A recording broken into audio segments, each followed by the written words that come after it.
It's time for the Daily Stand Up Podcast presented by Agile Dad with your host, Lee Henson. Without any further ado, let's get started. Many times we have to face disagreements or disaccords. So I got an email from my dear friend Mike Cohn, and it was really interesting. It talks about how to learn from a disagreement about Agile. And I thought I'd go through this one because this one really hit me in a special place. So here we go.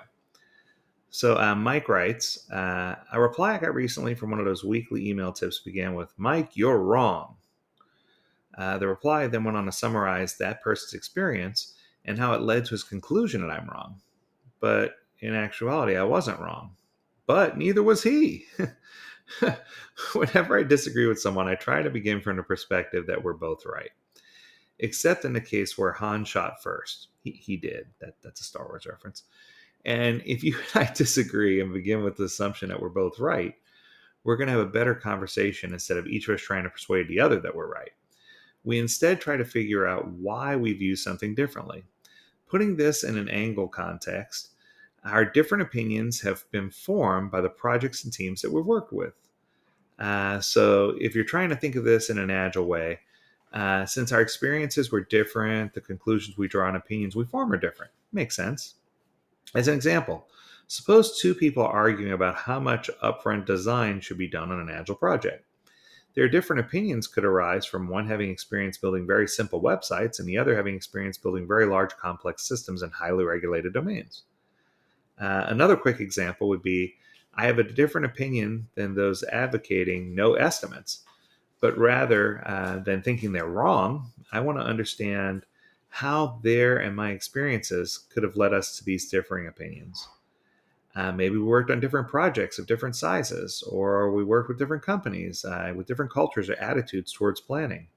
Or we were required to take or make one or more or fewer commitments to a customer, marketing or external stakeholders, such as public or private investors. The key here is when people disagree, I don't find it very useful to engage in a bare knuckle brawl to determine who's right. That often results in fruitless, frustrating, and leads to more entrenched thinking on both sides.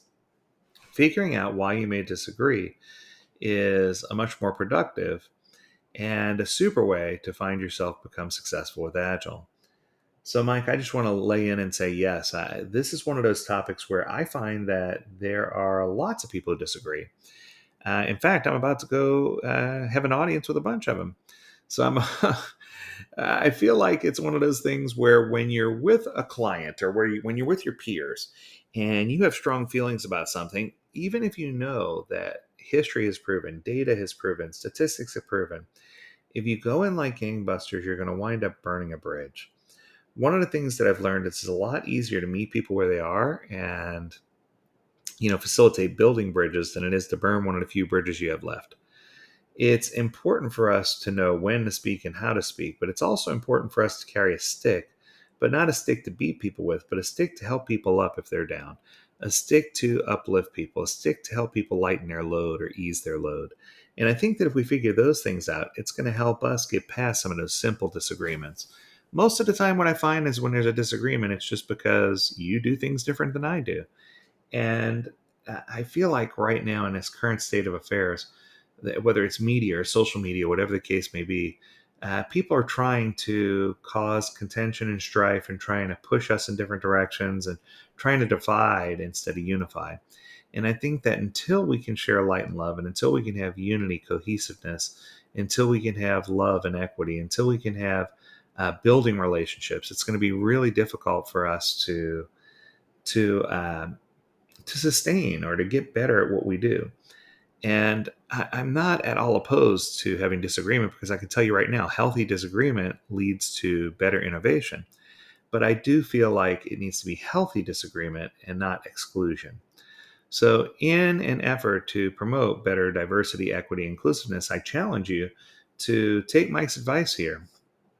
Go in with the attitude that you're both right and see where it takes you, because I guarantee you both have things to learn from each other. That's going to do it. I hope you have an amazing week. If you have a topic you want us to discuss, learn more at agiledad.com. We'd love to hear from you. As always, we encourage you to stay healthy, stay well, and stay agile, my friends. Until next time, do take care.